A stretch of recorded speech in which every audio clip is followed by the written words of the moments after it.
आप देख रहे हैं पॉइंट बिहार। आइए जानते हैं बिहार की आज दिन भर की टॉप और प्रमुख खबरें। मौसम विभाग ने पटना समेत बिहार के लगभग 21 जिलों में अगले 2 दिनों के लिए येलो अलर्ट जारी किया है, जिसमें भारी बारिश, बिजली चमकने और 30 से 40 किलोमीटर प्रति घंटे की तेज हवाओं की चेतावनी दी गई है।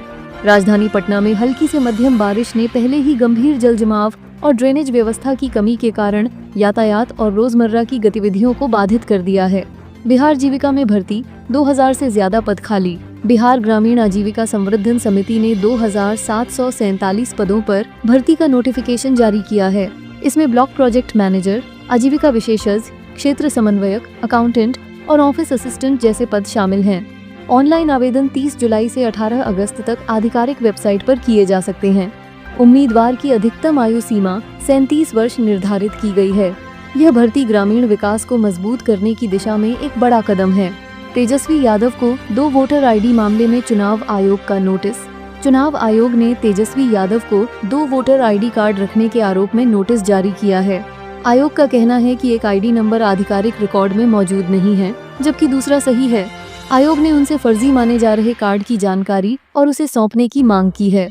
अब तेजस्वी को इस नोटिस का जवाब तय समय में देना होगा, ताकि आगे की कार्रवाई की जा सके। नीतीश कुमार ने गंगा कोसी के बढ़ते जल स्तर पर अधिकारियों को सतर्क रहने का निर्देश। मुख्यमंत्री नीतीश कुमार ने बिहार में गंगा, कोसी और बूढ़ी गंडक नदियों में जलस्तर बढ़ने के मद्देनजर अधिकारियों को सतर्क रहने का आदेश दिया है। उन्होंने आपदा प्रबंधन विभाग और राज्य आपातकालीन संचालन केंद्र का निरीक्षण कर स्थिति की समीक्षा की। मुख्यमंत्री ने कहा कि हालात फिलहाल नियंत्रण में हैं, पर संभावित आपदा से निपटने के लिए सभी SOP अनुशासित तरीके से अपनाने और तैयारियां पूरी करने की आवश्यकता है। पूर्वी रेलवे अप्रेंटिस भर्ती, 3000 से ज्यादा पदों पर आवेदन शुरू। पूर्वी रेलवे ने अप्रेंटिस पदों के लिए 3115 रिक्तियों पर भर्ती का नोटिफिकेशन जारी किया है। इस भर्ती में 10वीं पास और ITI सर्टिफिकेट धारक अभ्यर्थी आवेदन कर सकते हैं। ऑनलाइन आवेदन प्रक्रिया 14 अगस्त से शुरू होगी और 13 सितंबर तक चलेगी।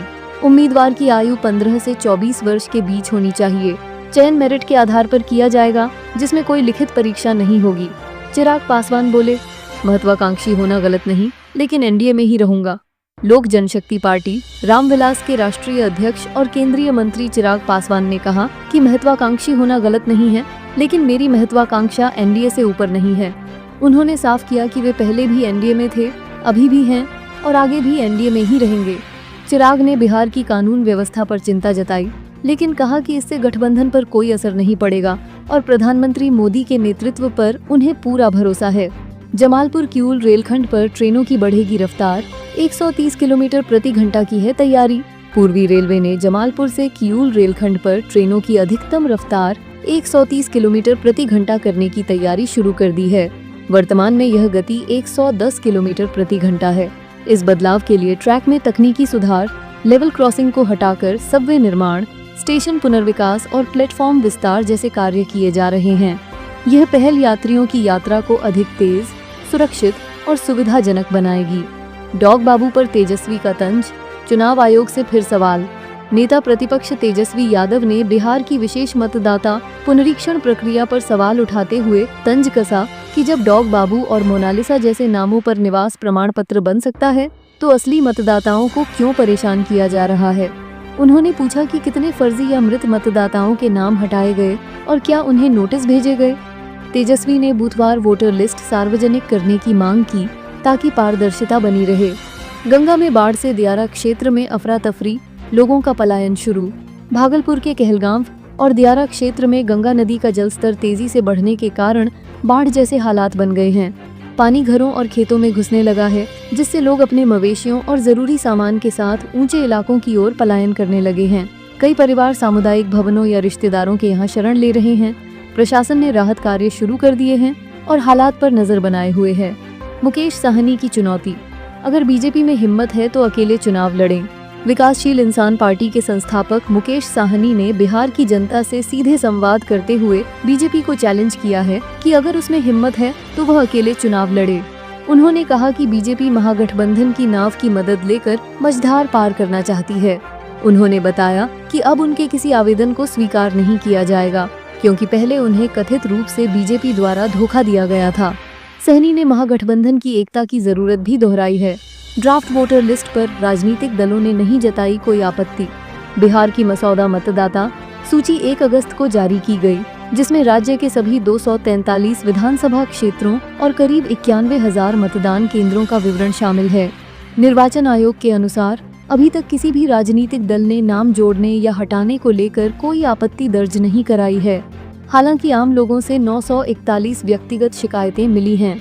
मोतिहारी में प्रशांत किशोर का सत्ता पर प्रतीकात्मक हमला। प्रशांत किशोर ने मोतिहारी की जनसभा में खुद को जामवंत और जनता को हनुमान बताते हुए कहा कि अब वक्त है जनता को अपनी ताकत पहचानने का। उन्होंने सवाल उठाया, अगर मैं जामवंत हूँ और जनता हनुमान तो रावण कौन है? इस प्रतीकात्मक बयान के जरिए उन्होंने मौजूदा सत्ता पर निशाना साधा। उन्होंने जनता से अपील की कि जाति या दल नहीं बल्कि भविष्य सोचकर वोट दें। बारिश के बावजूद बड़ी भीड़ मौजूद रही। BSNL का नया प्लान 5000 GB डेटा और OTT का मजा। BSNL ने एक नया ब्रॉडबैंड प्लान पेश किया है, जिसमें हर महीने 5000 GB high speed data, 200 Mbps तक की स्पीड और अनलिमिटेड कॉलिंग मिलती है। इस प्लान में Disney plus, Hotstar, Sony LIV, Hungama me और एपिको NN जैसे OTT प्लेटफॉर्म्स की मुफ्त सदस्यता भी शामिल है।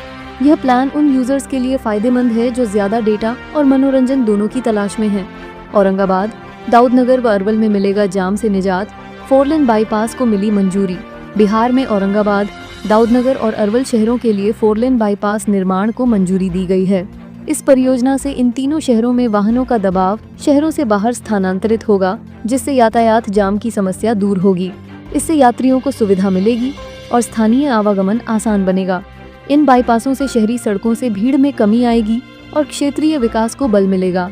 यह निर्णय सड़क संपर्क सुधारने की दिशा में एक महत्वपूर्ण कदम है। राजगीर में एशिया U20 रग्बी चैंपियनशिप की मेजबानी। राज्य में पहला आयोजन। राजगीर में 9 और 10 अगस्त को Asia rugby Emirates U20 championship का आयोजन होगा, जो बिहार में पहली बार हो रहा है। इस प्रतियोगिता में पुरुष और महिला दोनों श्रेणियों में 8-8 देशों की टीमें भाग लेंगी, जिनमें भारत, चीन, UAE और महिलाओं की श्रेणी में नेपाल शामिल हैं। राज्य सरकार ने लगभग 4 करोड़ 8 लाख रुपए स्वीकृत किए हैं। मुख्यमंत्री नीतीश कुमार ने शुभंकर और लोगों का अनावरण किया है। शिक्षकों के लिए बिहार सरकार ने ई-शिक्षा कोष पोर्टल से शिकायती सुविधा शुरू की। बिहार सरकार ने शिक्षकों की शिकायतों के समाधान के लिए ई-शिक्षा कोष नामक ऑनलाइन पोर्टल लॉन्च किया है। अब शिक्षकों को गोपनीय शिकायत अथवा स्थानांतरण, वेतन या सेवा से जुड़ी समस्याओं पर राज्य सचिवालय नहीं जाना पड़ेगा।